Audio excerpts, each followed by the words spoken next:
Well, I'd like us in a way to get into the Gospels as well, to some extent in the next section of the programme, though it's been fascinating tussle between you both on this external witness in the form of Tacitus and whether Ken does require more, if you like, proof than is reasonable to ask for, and that whole question of, is this just a undisprovable in the sense that if it's such a wonderful forgery, Ken, there's no way we could ever possibly prove it to be one way or the other. I mean, it's sort of like, can you ever trust anything in Tacitus if someone could have forged it? Well, yes, it isn't quite as grim as that. It isn't quite as grim as that. But look, we are, after all, not trying to prove that just any old run-of-the-mill Jesus existed. We are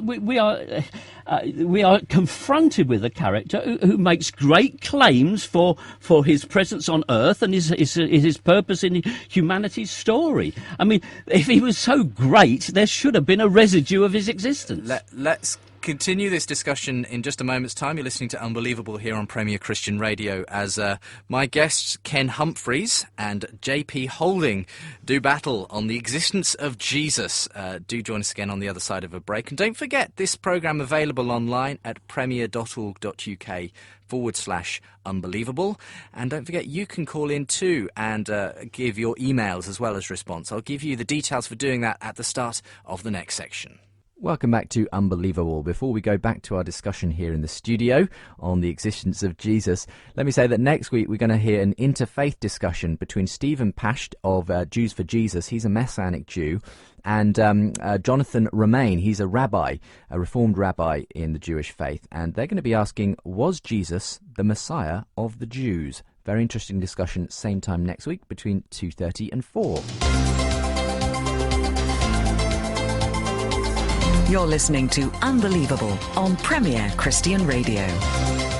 Welcome back, and we're looking at the whole idea of whether Jesus existed. It is, if you like, the hyper-sceptical point of view in many ways, but it's one that's held by Ken Humphreys. He's an atheist critic of Christianity. His website is JesusNeverExisted.com, which pretty much tells you where he stands on the issue. JP Holding has been discussing with him. We've been particularly looking at external witnesses to Jesus' existence, particularly Tacitus in the last part of the programme. You can get JP Holding's thoughts and articles at tectonics.org. That's tectonics spelt with a K. And yes, we're going to be maybe breaching as well in this section of the programme the gospel witness to Jesus as well, and Ken's problems with that and what JP may have to say on that. But ultimately, JP, the point you're making overall is that Ken really is demanding a far higher level of evidence because he says, as he keeps telling us, for Jesus made these claims, if you're going to base a religion on someone, you really need a high level of evidence. And you're saying, well, that's actually mixing up two issues, basically. Yeah. Again, there's two different levels here. Jesus in human history who led the movement, and there's a Jesus of the Gospels who did all these miracles. Ken's site is called Jesus Never Existed. It is not called Jesus the Wonder Worker of the Gospels Never Existed. If he was simply addressing that issue, then he would have no issue at all with the testimony of Tacitus, because Tacitus doesn't testify that Jesus did any miracles. So let's make it clear, if we're going to discuss, did a person named Jesus exist who led the Christian movement, crucified under Pilate, etc., then that is an entirely different issue as to whether Jesus was a miracle worker, because they could have agreed that he worked miracles, but done like Celsus, attributed it to Egyptian magic or some other such thing. Again, why would we have someone, again, like Bart Ehrman, who agrees that Jesus existed as a person, and he is an agnostic, professed agnostic, but he does not agree, of course, that Jesus did any miracles. And you can't say he has some confessional interest because he is an agnostic. And then you can say, well, it's left over from the time he was a fundamentalist. Well, I agree he has some leftover fundamentalism in him. But at this point, you have to say, well, what about someone like Robert Price? Obviously, he broke out of that and became objective. Well, now you're simply going to essentially go to an ad hominem against Bart Ehrman. He just can't clear his mind of that one thing.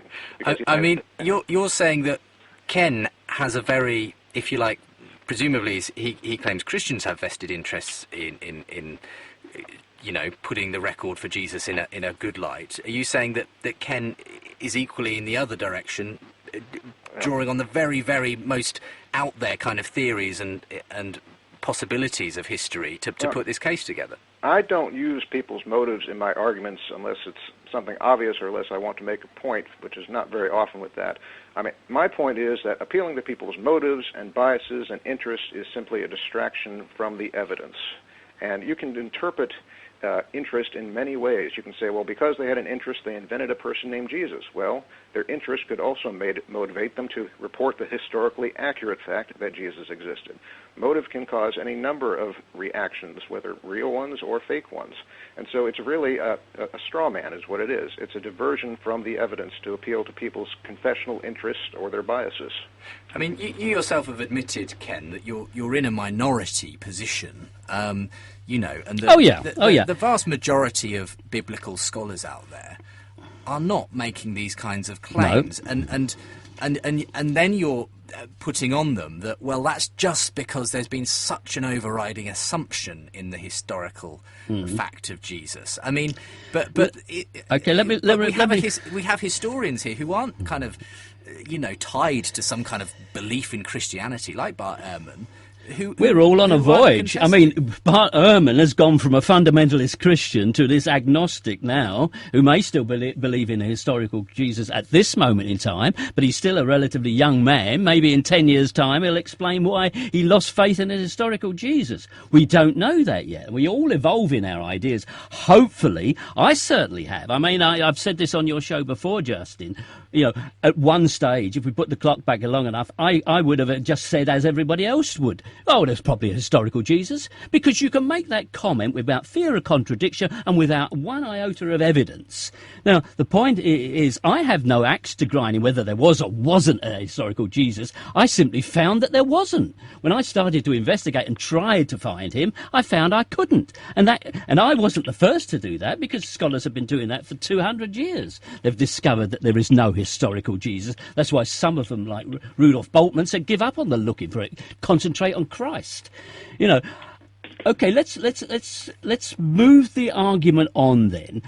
I think it is valid to press the point about evidence simply because we are talking about someone for whom at least minimalistic claims have to be made. We're not simply saying he put together a chair or a table because he was a carpenter. We are saying he caused the world to be turned upside down, as the book of Acts puts it.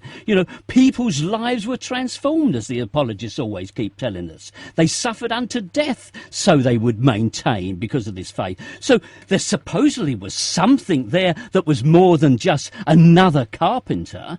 Now, that is what I say there is no evidence of. And when we get into the 2nd century witnesses, such as we did with Tacitus, we're really not talking about Jesus at all. We're talking about Christians and the people who had a certain belief system. Now, let's move on to the subject of the Gospels then, because, we have certain problems there. We do not have first-hand copies from eyewitnesses of these extraordinary events. We have the very opposite of that. We don't have any complete Bibles before the 4th century. We have a few fragments from the 3rd, and then various textual references in a bewildering variety from the 2nd. Now, all that suggests to me that in the early century, that is probably the 2nd century, there was a struggle for an understanding of what they would interpret to be Jesus and his story and the Christ, and that was a battle of ideas finally resolved in the favour of orthodoxy.